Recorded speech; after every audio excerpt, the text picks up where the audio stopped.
आगे जो है मनोवैज्ञानिक मनोविश्लेषणवादी कहानी के अंतर्गत आते हैं और आगे आधुनिक हिंदी साहित्य के शिखर रचनाकार हैं। इन्होंने कविता, उपन्यास, निबंध, आलोचना के साथ साथ कहानी लेखन के क्षेत्र में भी महत्वपूर्ण योगदान दिया है। जो परंपरा जैनिन ने शुरू की थी उसे आगे ने पूर्णता प्रदान की है। इनका कहानी संग्रह जो है त्रिपथका 1931 में प्रकाशित हुआ। उनके अन्य कहानी संग्रह में परंपरा, जयदोल महत्वपूर्ण हैं।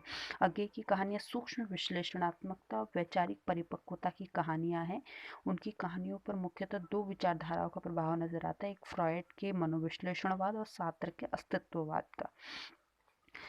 सार्त्र किर्केगार्ड के बाद आए। किर्केगार्ड ने अस्तित्ववाद का सिद्धांत दिया था, लेकिन किर्केगार्ड को उतना महत्व नहीं दिया गया और अस्तित्ववाद का विचार जो है सार्त्र के नाम से ही ज़्यादा जोड़ा जाता है। इन दोनों विचारधाराओं से प्रभावित होने के कारण आगे की कहानियों में व्यक्ति के व्यक्तित्व और उसके मानसिक पक्षों को केंद्रीय महत्व प्राप्त हुआ। आगे की जो अधिकांश कहानियों का मूल स्वर है व्यक्ति के अंतर्मन की खोज है। शहरीकरण, मध्य वर्ग के विस्तार आदि के कारण किस प्रकार व्यक्ति यांत्रिक जीवन का शिकार हो जाता है, किस प्रकार ऊब और घुटन जैसे तत्व उनके जीवन में शामिल हो जाते हैं, ये तत्व उनकी कहानियों में प्रबल है। रोज गैंग्रीन उनकी सबसे प्रसिद्ध कहानी है, जिसमें उन्होंने दिखाया है कि किसी भी प्रकार के नएपन से रहित जीवन में व्यक्ति और व्यक्तियों के संबंध किस प्रकार टूटते हैं। रोज गैंग्रीन में एक पुरुष पात्र है, एक महिला पात्र है और महिला जो है वो पुरुष पात्र की एक पुरानी दोस्त है और वो उससे मिलने उसके घर जाता है। तो महिला मतलब एकदम घर के काम में रंगी हुई होती है और तो कोई भी उसका जीवन में कोई नयापन नहीं है। तो इस तरह से है। इस कहानी का केंद्रीय वाक्य है कि ऐसा तो रोज होता है, बार बार इस विडंबना को उजागर करता है। इस कहानी को नई कहानी की पूर्व पीठिका भी कहते हैं।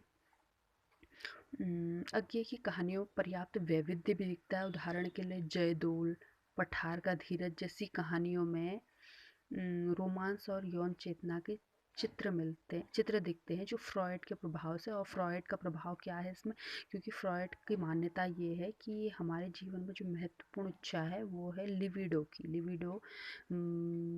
काम चेतना की इच्छा। और फिर ये है मेजर चौधरी की वापसी जैसी कहानियों में व्यक्ति के अंतर्मन का सूक्ष्म विश्लेषण है। परंपरा संग्रह की कहानियों में मध्यवर्गीय के सामाजिक पक्षों का चित्रण है, जबकि पुलिस की सीटी जैसी कहानियों में क्रांतिकारी राष्ट्रवादियों को विषय बनाया गया है। क्रांति के समर्थन में लिखी गई नई कहानियों में हरिति, अकलंक, द्रोही, विपथगा आदि कहानियां भी महत्वपूर्ण हैं। इसमें बड़े आवेगपूर्ण ढंग से क्रांति के लिए मर मिटने वाले लोगों को अंकित किया गया है।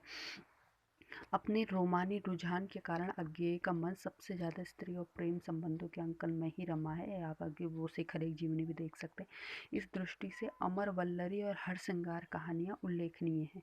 लेटर बॉक्स, शरणदाता, बदला आदि कहानियाँ देश विभाजन की पृष्ठभूमि में लिखी गई हैं। अज्ञेय की कुछ कहानियाँ ऐसी हैं जिनमें मानवीय और प्रगतिशील तत्वों के स्वीकार का आग्रह देखा जा सकता है।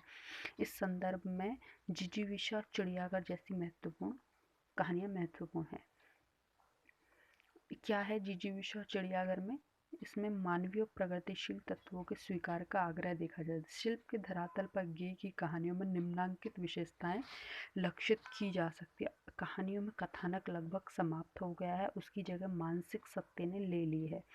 कहानी का पारंपरिक ढांचा जिसमें आरंभ, उत्कर्ष, अंत की श्रृंखलाबद्धता होती थी वो आगे की कहानियों में टूट जाती है।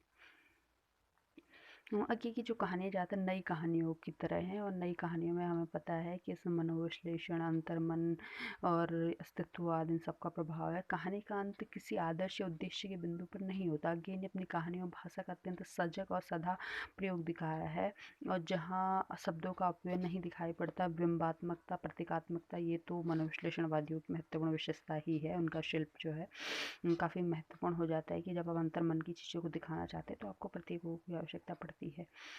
शैली के धरातल पर पूर्व दीप्ति, चेतना प्रवाह, प्रत्यावलोकन पत्र आदि शैलियों का प्रयोग अज्ञेय की कहानियों में दिखाई देता है। अज्ञेय ने हिंदी कहानी परंपरा को कई स्तरों पर पूर्व दीप्ति जो है चेतना प्रवाह ये होता है कि आपके मन में विचार जैसे जैसे आ रहे हैं उसी प्रवाह में आप लिखे जा रहे हैं।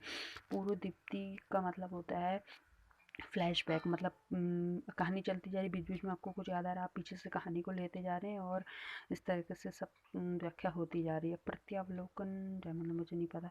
पत्र आदि शैलियों का प्रयोग अज्ञेय की कहानियों में दिखाई देता है। अज्ञेय ने हिंदी कहानी परंपरा को कई स्तरों पर समृद्धि प्रदान की। सर्वप्रथम उन्होंने घटनाओं के स्थान पर सूक्ष्म विश्लेषण को कहानी का आधार बनाया है। इसके अलावा उन्होंने मनोविश्लेषण, अस्तित्ववाद जैसी पश्चिमी विचारधाराओं को भारतीय स्थितियों के अनुसार ढालने का सृजनात्मक कार्य किया है। शिल्प के स्तर पर उन्होंने पूर्व दीप्ति, चेतना प्रवाह शैली, प्रत्यावलोकन शैली और पत्र शैली, प्रतीकात्मक, बिंबात्मक अनेकानेक प्रयोग किए हैं।